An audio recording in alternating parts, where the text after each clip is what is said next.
The Great Terror, a Reassessment by Robert Conquest.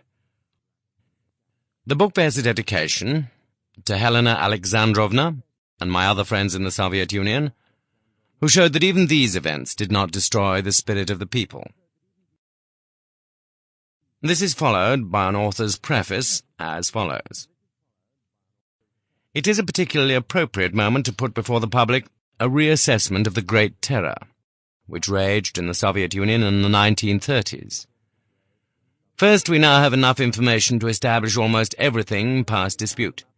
Second, the terror is, in the immediate present of the 1990s, a political and human issue in the USSR. That is to say, it is on the most striking, the most critical, and the most important agenda of the world today.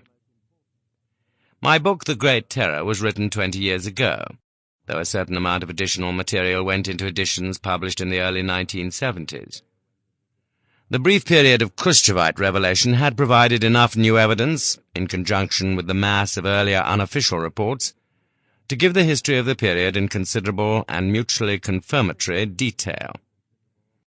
However, there was much that remained deduction, and there were occasional gaps, or inadequately verified probabilities, which precluded certainty.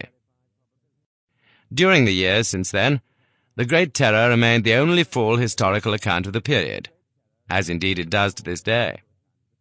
It was received as such not only in the West, but also in most circles in the Soviet Union.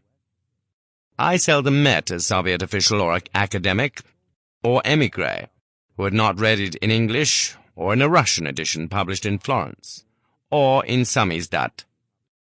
Nor did any of them question its general accuracy, even if able to correct or amend a few details. Moscow News lately noted that the overseas Russian edition had come by unofficial channels to the Soviet Union and quickly circulated amongst the intelligentsia, and was valued by them as one of the most significant of foreign researches into Soviet history. And finally, it was serialized in the Soviet literary political periodical Neva, in 1989 to 1990, marking adequate confirmation of the book's status. But not merely its status as a work of history. Neva's editor-in-chief, who is also a People's Deputy, while describing it as far the most serious research on the period, added that Neva strives to promote the creation of the rule of law and a deepening of democracy in our society. We consider that the work of our Conquest develops just this idea. Sample complete. Ready to continue?